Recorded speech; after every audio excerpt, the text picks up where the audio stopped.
지난해 이세돌 구단과 바둑 대결을 펼쳤던 알파고. 오늘은요, 중국의 바둑 기사 커제와 대결을 했습니다. 자, 결과가 나왔죠. 네, 그렇습니다. 네, 이등 알파고와 중국 커제 구단과 바둑 대결을 벌였는데요. 뭐 예상했던 대로 커제의 완패로 끝났습니다. 본인은 네. 굉장히 자신감을 보였었는데 네. 오늘 4시간이 넘는 대국에서 한집반으로 알파고가 승리를 거뒀습니다. 네. 커제 구단이 세계 자타가 공인하는 세계 랭킹 1위라고 불리고 있는데요. 네. 큰 실수 이런 것도 없었는데 아주 끝까지 시종 일관 알파고가 야금야금 압박을 해가면서 네. 바둑 전체를 압도하는 그런 형국이었다고 합니다. 사실 이 커제 기사가 이 알파고와의 경기 전에는 이세돌 구단과의 경기를 보면서 되게 자신감을 보였다면서요? 네, 그게 벌써 작년 3월이죠. 네. 중국에서 그 알파고와 이세돌 구단의 대국을 해설했습니다. 네. 그 해설한 후에 알파고가 5대0으로 이제 1국 이기고 나서요. 5국을 다 이길 수 있을 것이다 라는 이야기를 하고, 하지만 나는 이길 수 없다라고 이야기를 했고요. 네. 그리고 또 이세돌 구단이 이제 그 초반에 패배를 거듭하자 이세돌은 인간 대표 자격이 없다라는 그런 이야기까지 했습니다. 네. 하지만 나는 이길 수 있다라는 자신감을 보였는데요. 네. 하지만 이건 벌써 작년 이야기입니다. 네. 그 후에 시간이 조금씩 흐르고 또 이제 알파고가 익명으로 인터넷 바둑을 통해서 이제 최고수 국내 세계 최고수를 상대로 60연승을 하는데요. 네. 그 후에 나도 이제 이기기 어려울 것이다라는 이야기를 하면서 입장은 바꿉니다. 네. 따라서 조금 전에 보신 그런 자신만만했던 모습은 뭐 작년 3월 달에 있고 그 다음에는 이제 자신감을 이미 잃었던 것으로 보입니다. 그만큼 알파고가 또 진화를 하고 업그레이드가 됐기 때문에 실력이 그때랑은 또 달라졌다, 이런 부분도 있겠고요. 자, 커제라는 이 바둑 기사 도대체 어느 정도의 최강의 실력을 갖고 있는 사람입니까? 예, 1997년생이니까요. 우리 나이로 치면 21살이고 만 네. 나이로 따지면 20살쯤 됐을 것으로 보이는데요. 중국 내 바둑 랭킹 1위라고 합니다. 그런데 세계 메이저 대회가 우리나라에 있는 삼성화재배를 비롯해서 3개 대회가 있는데 네. 그 대회를 모두 재패를 했습니다. 최연소로요. 그러니까 당연히 세계 랭킹, 그러니까 바둑에는 세계 랭킹제가 없습니다. 그런데 네. 중국 내 1등이고 세계 최연소로 메이저 3대 대회를 모두 다 석권했기 때문에 네. 가장 실력이 뛰어난 기사다라고 평가하는데 시비를 거는 사람은 현재 아무도 없습니다. 네. 자, 커제도 이 알파고와 5번의 대국을 치르게 되는데, 글쎄요, 지금 많은 전문가들은 5판을 모두 질 것이다, 알파고가 이길 것이다, 이렇게 예측을 하고 있습니다만, 우리 대한민국의 이세돌 구단은 4번째 대국에서 알파고의 승리를 거두었죠. 당시에 이 4번째 대국 이후에 했던 인터뷰 내용, 이세돌 구단의 인터뷰 내용을 들어보시겠습니다. 백보다는 흙을 조금 힘들어하는 게 아닌가 싶고요. 자기가 생각하지 못했던 그런 수가 나왔을 때는 일종의 버그 형태로 좀 대수가 진행이 됐거든요. 그래서 생각 못했을 때 좀 대처 능력이 떨어진다. 100으로 이겼기 때문에 마지막 5국에서는 흙으로 한번 두고 싶고요.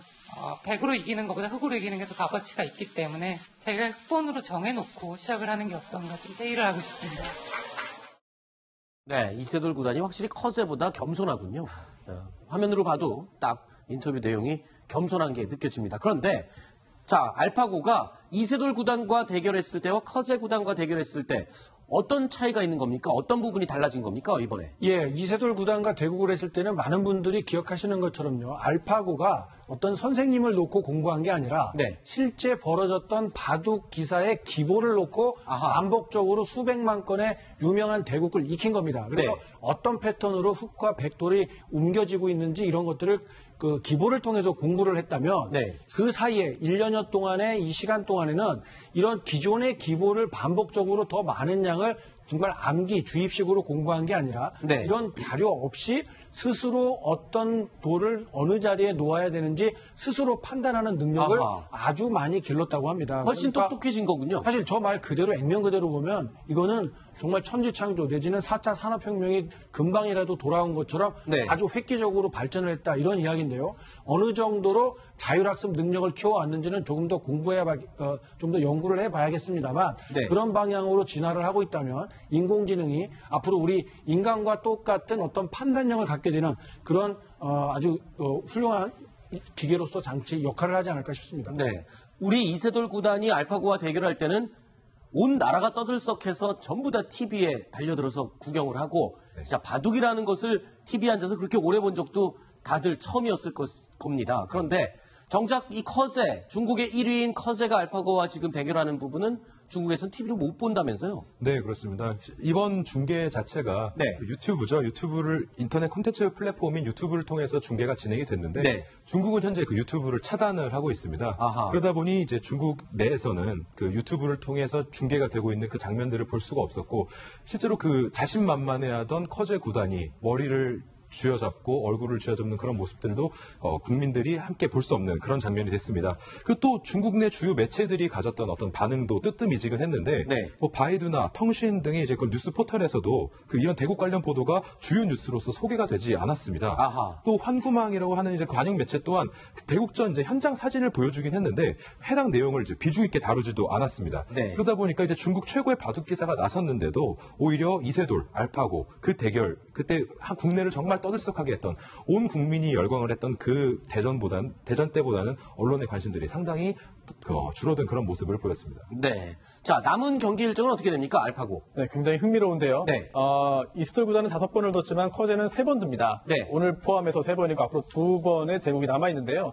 전 개인적으로 26일이 굉장히 좀 흥미롭습니다. 왜냐하면 역시 세계 최강의 그런 기사 중에 한 명인 구리 렌샤오가 이제 등장하는데 네. 이게 구리 구단에 한 번 두고 알파고가 한 번 두고 그리고 또 렌샤오가 두고 알파고가 둡니다. 즉 이제 알파고와 대결하는 것이 아니고요. 알파고와 함께 팀으로 이제 그 페어 바둑을 두게 됩니다. 따라서 네. 알파고와 알파고의 대전을 볼 수 있겠고요. 아하. 또 하나는 이제 5명의 중국의 기사가 상담을 해가지고 같이 네. 회의를 해가지고 한 수를 같이 둘 수 있는 그런 형식으로 5대1로 알파고와 그 대결하게 되는데요. 네. 과연 여기에서도 알파고가 이길 수 있을지 과연 굉장히 좀 궁금한 그런 대국이 이제 예정되어 있습니다. 그렇군요. 자, 뉴스탑 10. 다음 준비된 순위 내용을 살펴보도록 하겠습니다. 그 전에요. 손수호 변호사님 그리고 이동영 동아일보 정책사회부 차장님 얘기는 여기까지만 듣도록 하고요. 이어지는 코너엔 김정봉 전 NSC 정보관리실장 그리고 김정한 채널A 국제부 차장과 함께 하겠습니다. 다음 순위 내용 확인해 보시죠.